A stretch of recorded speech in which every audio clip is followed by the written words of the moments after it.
తిరుమల తిరుపతి దేవస్థానానికి కల్తీ నెయ్యి సరఫరా ఉదంతంలో నాటి బోర్డు సభ్యులు అధికారుల వైఫల్యాలు తప్పిదాలను తేల్చాలని ఏపీ ప్రభుత్వం నిర్ణయించింది.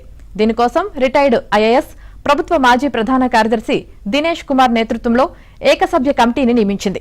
టీటీడీకి కల్తీ నెయ్యి సరఫరా వ్యవహారంపై సీబీఐ నేతృత్వంలో ప్రత్యేక దర్యాప్తు బృందం విచారణ జరిపి గత నెల 23న కోర్టులో తుది ఛార్జ్షీట్ దాఖలు చేసింది. దీంతో పాటు సీబీఐ జాయింట్ డైరెక్టర్ తన సంతకంతో 2 నివేదికలను ఏపీ ప్రభుత్వానికి పంపించారు.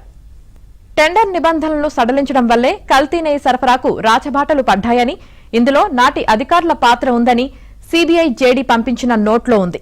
టీటీడీలో పాలనాపరంగా విధానపరంగా సమూల ప్రక్షాళన చేపట్టాలని ప్రభుత్వానికి సిఫార్సు చేసింది. ఈ నేపథ్యంలో నాటి కల్తీ నెయ్యి ఉదంతంలో కమిటీ సభ్యులు అధికారుల పాలనాపరమైన వైఫల్యాలను గుర్తించి వాటి ఆధారంగా చర్యలు తీసుకోవాలని ప్రభుత్వం భావిస్తోంది. అందుకే ఏకసభ్య కమిటీని ఏర్పాటు చేసింది.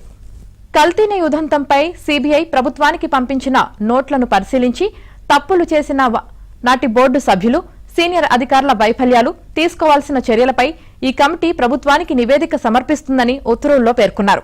నెయ్యి టెండర్ నిబంధనలు సడలించడం వెనుక ఉద్దేశాలు, లోపాలు, పాలనా వైఫల్యాలను అంచనా వేయడంతో పాటు పలు అంశాలను కమిటీ పరిశీలించనుంది. సిట్ గుర్తించిన లేవనెత్తిన వైఫల్యాల్లో కమిటీ సభ్యులు, అధికారుల పాలనాపరమైన బాధ్యత ఎంతనేది గుర్తిస్తోంది. బాధ్యులపై ఎలాంటి చర్యలు తీసుకోవాలో సిఫారసు చేయాల్సి ఉంటుంది.